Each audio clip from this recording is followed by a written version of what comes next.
പ്രശ്നങ്ങളുണ്ട്. ലിഫ്റ്റിംഗ് കാര്യങ്ങളൊക്കെ ചെയ്യുന്നത് ചിലർക്ക് ബ്രീത്തിങ് പ്രോബ്ലംസ് ഡിസ്നസും വരുന്നത് എന്തുകൊണ്ടാണെന്നുള്ളത് അവർക്ക് നേരത്തെ ഉള്ള ആൾക്കാർക്ക് നമുക്ക് ലിഫ്റ്റിംഗ് അതായത് സ്ക്വാട്ട് അങ്ങനെ ചെയ്യുന്ന സമയത്ത് ചിലവർക്ക് പറയുന്നത് അത് കഴിഞ്ഞ് നമുക്ക് ശ്വാസം മുട്ടൽ പോലെ ഭയങ്കര ബിസിനസ് അങ്ങനെ അത് നല്ലൊരു ക്വസ്റ്റ്യൻ ആണ്. ഇതൊരു ആരും ചോദിക്കാത്തൊരു ക്വസ്റ്റ്യൻ ആണ്. ചില എക്സസൈസ് പെർഫോം ചെയ്യുമ്പോൾ ആൾക്കാർക്ക് എന്തുകൊണ്ട് ശ്വസിക്കാനായിട്ട് ബുദ്ധിമുട്ടുണ്ടാകുന്ന എന്നുള്ളതാണ് ബ്രീത്തിങ് ഇഷ്യൂസ്. അതെന്താണെന്ന് വെച്ച് കഴിഞ്ഞാൽ മെയിനായിട്ട് നമുക്ക് കാർഡിയോ വാസ്കുലർ സ്ട്രെങ്ത് കുറവായിട്ടുള്ള കാര്യം. നമുക്ക് നമ്മൾ ബ്രീത്തിങ് എടുക്കുമ്പോൾ നമുക്ക് സിംഗിൾ ബ്രീത്തിൽ നമുക്ക് ഹാർട്ട് പമ്പ് ചെയ്യുന്നതിന് ഒരു അളവുണ്ട്. അപ്പോൾ നമ്മൾ ഹാർട്ട് ബീറ്റ് എപ്പോഴും കുറഞ്ഞിരുന്നാലേ നമുക്ക് മാക്സിമം സ്റ്റാമിന ഉണ്ട്. അത് സ്റ്റാമിന ആയിട്ടാണ് കണക്കാക്കുന്നത്. അപ്പോൾ നമ്മളത് പതുക്കെ ട്രെയിൻ ചെയ്യിപ്പിച്ച് കൂട്ടാൻ പറ്റുമോ. അപ്പോൾ ഇങ്ങനെയുള്ള ആൾക്കാർക്ക് അവരുടെ പൾസ് നോക്കിയാൽ പെർ മിനിറ്റ് 100 എബോവ് ആയിരിക്കും. അത് അൺഹെൽത്തിയാണ്.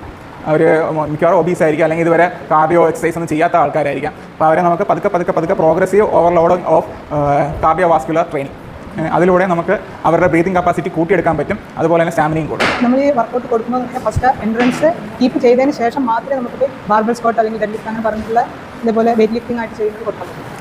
അങ്ങനെ ഒരു ഇതില്ല. നമ്മൾ പല ടൈപ്പ് നമ്മുടെ ഫിസിക്കൽ എബിലിറ്റി വരുന്നുണ്ട്. അതിൽ കാർഡിയോ വാസ്കുലർ സ്ട്രെങ്തും ലോക്കൽ മസ്കുലർ സ്ട്രെങ്തും രണ്ടും ഡിഫറൻ്റ് ആണ്. അപ്പോൾ ഒരാൾക്ക് ചിലപ്പോൾ 100 കിലോ പൊക്കാൻ പറ്റും, പക്ഷേ പൊക്കിയിട്ടായിരിക്കും അയാൾ കിടക്കുന്നത്. അതിനർത്ഥം അയാൾക്ക് അത് പൊക്കാൻ കഴിവില്ലെന്നല്ല. അയാൾക്ക് പൊക്കാനുള്ള സ്ട്രെങ്ത് ഉണ്ട്, പക്ഷേ അയാൾക്ക് അത് ഹോൾഡ് ചെയ്യാനുള്ള സ്റ്റാമിന ഇല്ലെന്ന്. അപ്പോൾ ആ സ്റ്റാമിന കാർഡിയോ വാസ്കുലർ എൻഡ്യൂറൻസ് കൂട്ടാനായിട്ട് കാർഡിയോ എക്സസൈസ് ചെയ്യിപ്പിക്കണം. അപ്പോൾ അവർക്ക് ഈ ബ്രീത്തിങ് ഇൻറ്റൻസ് ആയിട്ട് വരുന്നത് കുറഞ്ഞ് അവർ നോർമലായിട്ട് വരും. മിക്ക ഈ പവർ ലിഫ്റ്റേഴ്സിനും ബോഡി ബിൽഡേഴ്സും കാർഡിയോ ചെയ്യുന്നത് കുറവാണ്. അപ്പോൾ ഈ 200-300 കിലോ എടുക്കുന്ന ആൾക്കാരുണ്ടാകും, പക്ഷേ ഈ ഒരു കേസിൽ അവർ പുറകോട്ടായിരിക്കും. വേറൊരു ക്വസ്റ്റ്യൻ, ഇപ്പോൾ നമുക്കൊരു ബ്രീത്തിങ് ഇഷ്യൂസ് ഉള്ള ഒരു വ്യക്തി നമ്മൾ എക്സസൈസ് ചെയ്തപ്പോൾ അവർക്ക് ബ്രീത്തിങ് ഇഷ്യൂ ഓൾറെഡി ഉണ്ട്, ആസ്തമ പോലെ, അവർ എക്സസൈസ് ചെയ്ത് കഴിഞ്ഞ് ഇത് കുറയ്ക്കാൻ പറ്റും നമുക്ക് ബ്രീത്തിങ്. നമുക്ക് എന്തൊരു ഇതുപോലെയുള്ള ലൈഫ് സ്റ്റൈൽ ഇഷ്യൂസ് ആയാലും എക്സസൈസ് ചെയ്യുന്നതിലൂടെ അത് വ്യത്യാസം വരും.